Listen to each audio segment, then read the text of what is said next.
What's up guys, Azure here, gonna be sharing with you today my Warlock build. Let's dive into it.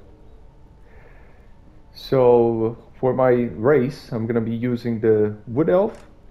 You of course can use the ASMR, you can use the Dragonborn, you can use the Drow, and the Renegade Drow for the debuffs, because the Warlock kinda attacks a little bit faster, so it's fine to use that. I'm using the Wood Elf, just in case I need to go to the DPS or build a DPS. I do have the critical chance helping it out as well. But yeah, ASMR would probably be a good idea as well, because we do need the outgoing healing, especially in the Warlock. For the stats, I'm using Wisdom and Charisma. I don't need Dexterity. Warlocks get 10% Dexterity for free, and we get more 10 from the consumables we use, so it's kind of easy to get the critical severity. But if you feel like you need it, you can remove Charisma and put Dexterity. Wisdom is mandatory.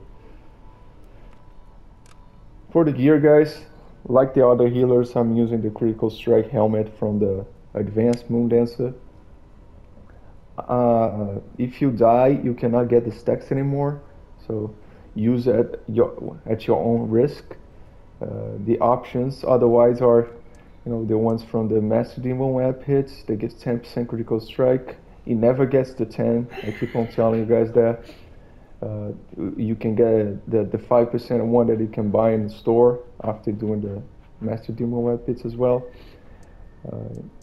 You have if you don't have the gloves, if you want to change the gloves, you can use that to increase the Soulweaver that you have.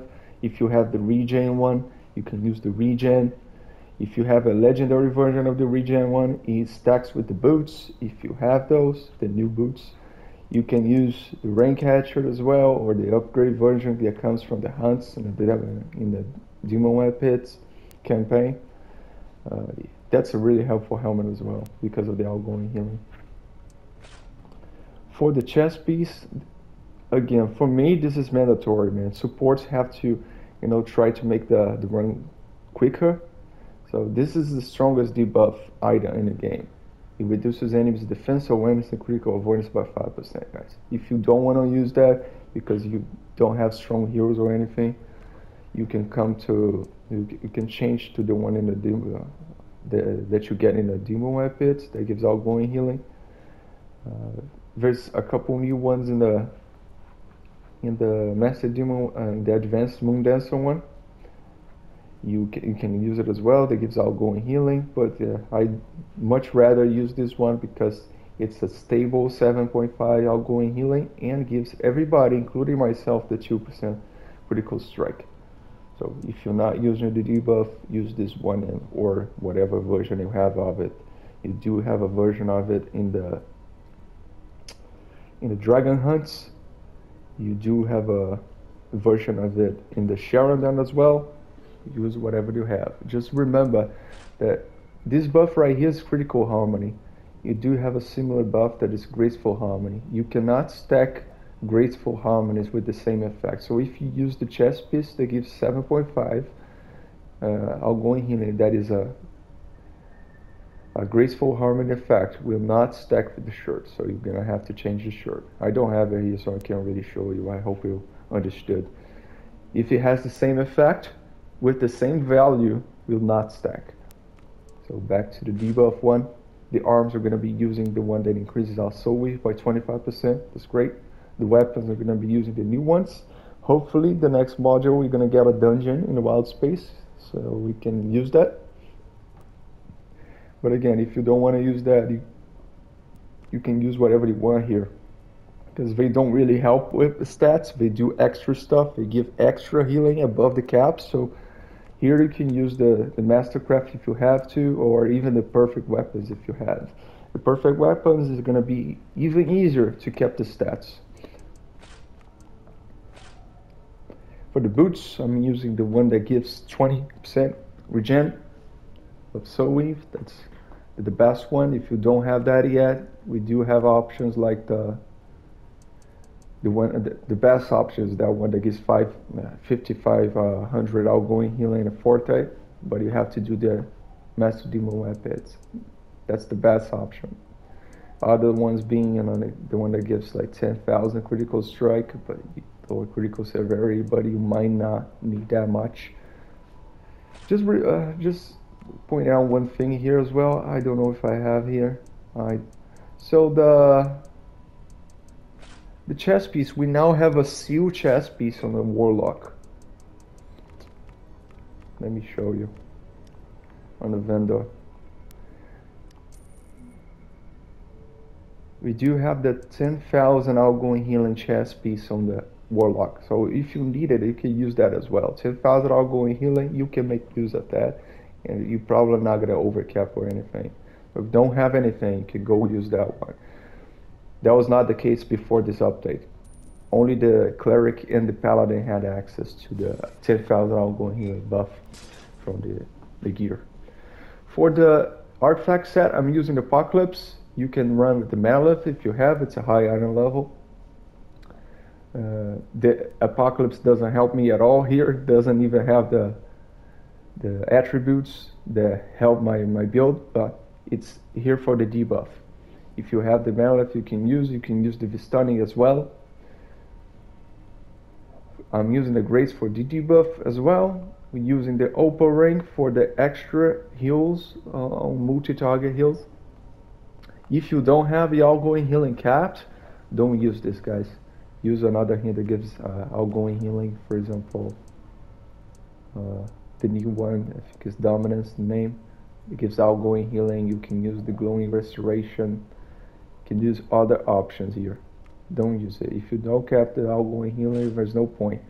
If you have like 86, 87% outgoing healing, it's fine, but ideally you want to cap outgoing healing before using this ring. For the shirt, we're gonna be using the new one that gives 7.5 outgoing healing. It does stack with the ring, guys, if you use this ring here. It has the same effect, but it has different values. One gives 5, the other gives 7.5. So it does stack with the ring. The trousers, I'm gonna be using the one that gives power, which is the best one. And the artifacts are the same as the last build, guys. If you want to change, you can for the high item level stuff. But you're most likely going to have to be using the Halaster as the main artifact, especially if you're in a dungeon. This is the best one you can use for debuffing the enemy. So upgrade this one and maybe have some others spare. If you don't want to debuff at all, guys, you can use the new artifact set. Just remember to pick 6 point, the one that gives wisdom. It's gonna be the best one for healing. But again, I suggest you go with the debuff for the metal set or the Vistani or the Apocalypse.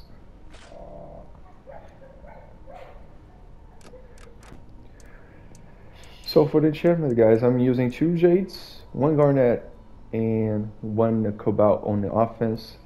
1 Jade in utility, and the rest of defense you can use whatever you have.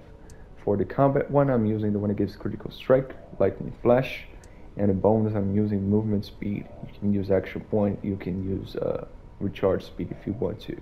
I prefer movement speed. And the overloads, guys, this is totally free. There's no need to use Devil's Precision to cap the stats.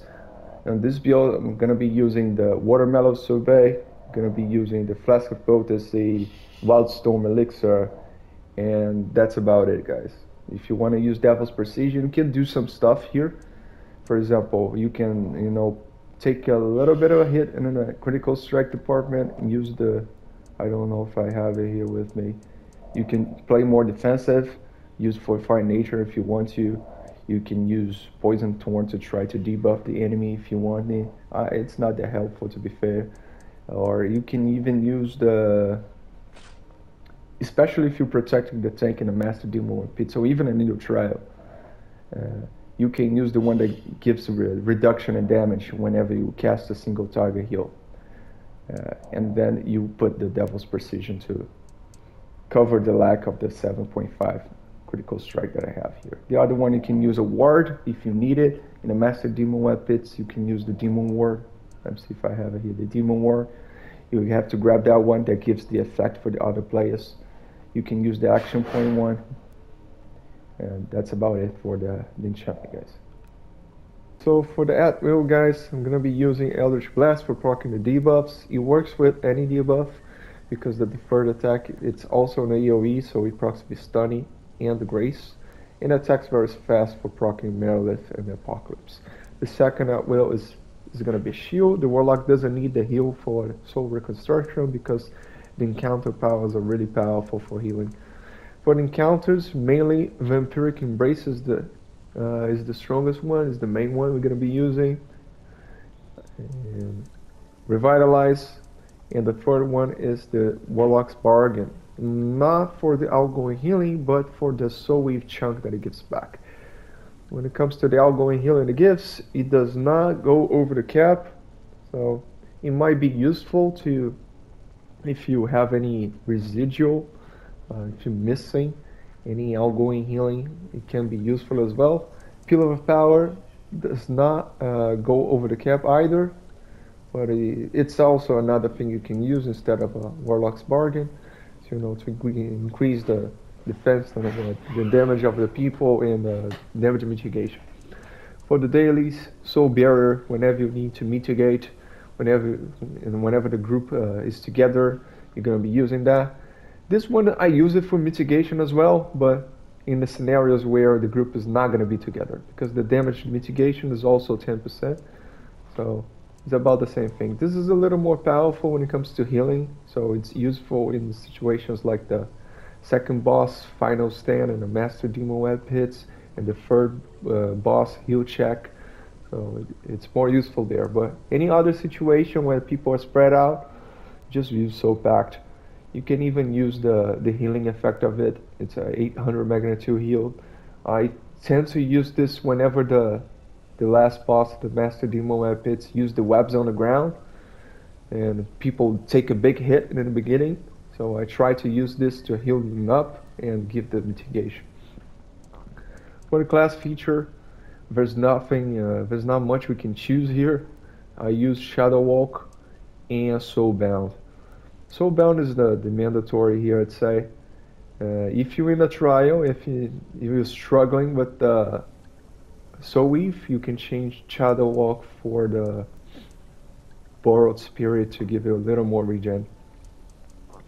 For the feats, well, the first one, it depends. They both work for regen. The Essence of Time technically gives more regen, but if you're spamming your abilities, you're not going to get the benefit of it because it kind of stacks. So only if you have a good amount of stacks is it faster than this. So this is the safest option. You hit a target to get some regen, but this is definitely a stronger regen if you do not spam, because if every time you use a power the stacks go to 0, you have to wait again to get the stacks of the Essence of Time. For the second one, since we're not using the Soul Reconstruction, we're going to be taking the Soul Reclamation. It's another regen thing. Whenever you go below 30%, it starts regening your soul width back up to 30%. For the third one, another regen. Whenever we struck, we get 25 soul weave. That's all. The other one is not very useful for us because it does more. It gives more damage. So, yeah, we don't benefit from that. The fourth one is from the brink. When allies are too low on health, we heal them for more. So that's great. Last one, mainly Fate Pact for most of the gameplay, but Hell Pact can be very useful as well right now. So that's another point for versatility on the Warlock, man. You can actually play Paladin with the Warlock. If you choose to go that route, they recently buffed it. It's gonna give like 65% of the magnitude of the powers as shield. So it's the magnitude wise, it's a little similar to the Paladin. The Paladin is still stronger because it also has some stuff on top of the shields. For instance, the auras that give the increased incoming healing. So the shield that it provides is it's higher than what we can provide in Warlock. But it's very useful. It's very useful. And increase 65% of the powers we cast. So again, if you choose to go with the Hell Pact, mainly you're gonna be using Vampiric Embrace. I don't think Revitalize or Sword Storm are good for that. So you would use Vampiric Embrace to act like a Divine Shelter for the Warlock. And the Infernal Sanction goes up to 1,000. It goes up to 1,000 magnitude. It's not quite the big shield that the Paladin has, but it's very useful. You could definitely play Health Pact, but I still think the Fate Pact is stronger. Going back to some of the powers here, you can actually use some of this stuff as well. Blade of Vanquish Arms or Wraith Shadow to reduce the damage the boss is doing for the tank, especially if you need to play a Paladin. For example, in a new trial, you could use some of this stuff to mitigate some of the damage the tank will take in a tank buster. And again, if you're playing Paladin Hell Pact, you might forget about the debuffs and go full heal, guys. Use the new set, use whatever you have to, try to increase the shield that you give. Because, as I said, it's not gonna be as strong as the Paladin, but if your tank is good enough, you can do it, man. You can do it. It's gonna be fine.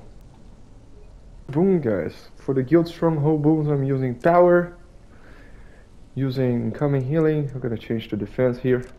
Utility, Revive Sickness. For the campaign boons, you know what to do here. I have just enough to get everything, but Power, Critical Strike, Power, Critical Severity, Movement Speed. I took some of the lingering medicine stuff because just in case you want to use the buff of the Guild Stronghold to share the potion, it does work with the allies now, and if they have those buffs, it procs on them, it procs on you if you use the potion that has a heal over time effect. So I took those. More power here, awareness, defense, power, and for the advanced, forte, outgoing healing, action point, and recharge speed. And master boons are blast advantage, blast resilience. I told you in all the build videos I made recently, this is proccing fairly often, especially in Warlock with the heal over times. It has two. You'll usually run with two heal over times, Revitalize and the Vampiric Embrace. So it's gonna be proccing a lot, those two. This gives you 6% power. So if you're missing something, some power, like 2-3%, don't worry, you can build around that. It's fine.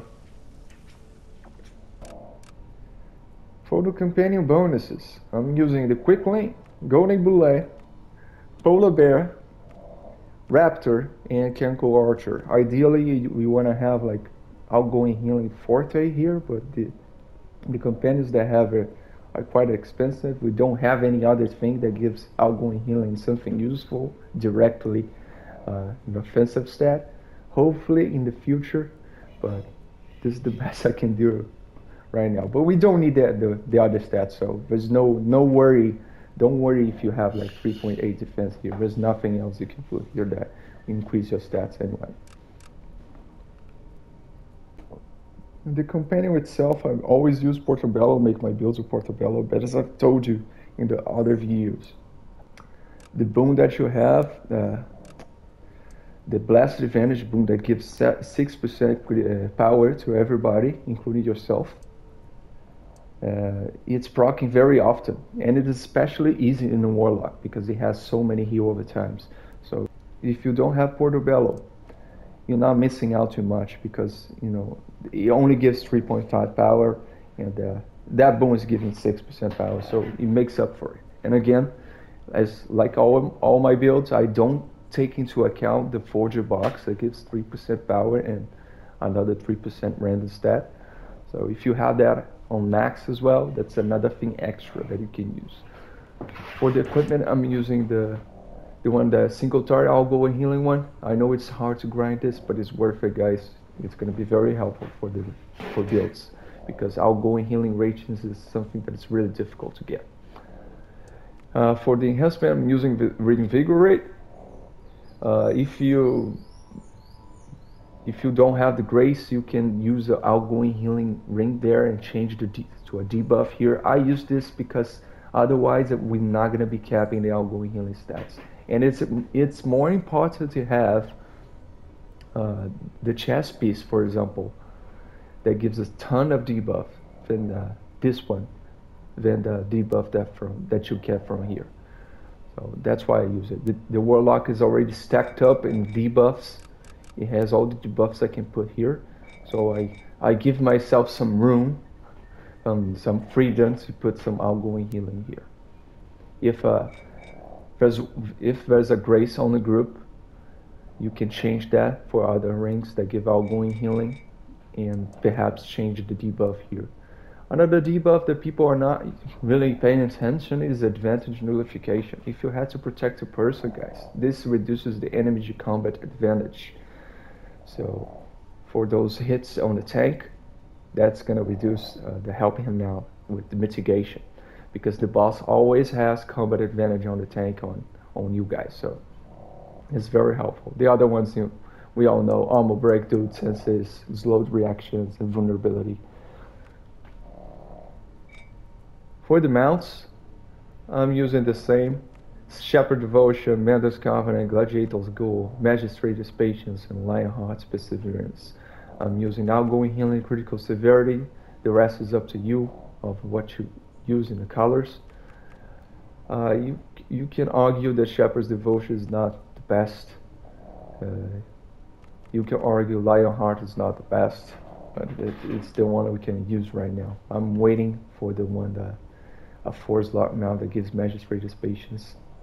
The important thing to know here is that I need those three insignias of outgoing healing, the pink one, to cap my outgoing healing. If you don't have those, you're not going to be capping. For other bonus you might want to use, you can use another Mander's Covenant. I wouldn't go past 2 Mander's Covenant bonus, because the second one you're only going to get half of this. So don't go over 2. You can use like 2 more Gladiator's Ghoul as well, which is fine. That gives more movement speed. You can use the Survivor's Expertise to gain Forte. Forte is going to give more regen. You're going to take a hit in the Restoration Sickness, which is not a big deal for the healer. Healers don't usually die too much, so it's fine. And yeah, you could use Assassin's Covenant as well if you're missing some ratings, which I highly doubt, but that's an option as well if you don't have anything else. So for the melee powers, guys, you're gonna have to get the 4 Pegasus, T-Rex, Eclipse, and Swarm. You're gonna have to have those just in case you need to swap them around. Remember, you need to upgrade 10, so just make a room for 4 if you have unlimited resources. You have to have those. For the equip power, you need to have Runic Aura, Mystic Aura, and Pack Tactics. So need more 3, and that's all you have you need for the mounts, guys. You're gonna be changing between those every now and then, because your teammates are gonna have them as well, especially in the trial. So it's good to have. If you want another debuff mount after those 4, for specifically Gizema, then we need like 3 healers. We can use the balloons. I think you can use the new Balgura. I don't have though, but balloons should be good enough. And that's it, guys. Thanks for watching. I hope you enjoyed. If you have any doubts, you can ask me about in the comment section. I'll answer those. And see you around, man.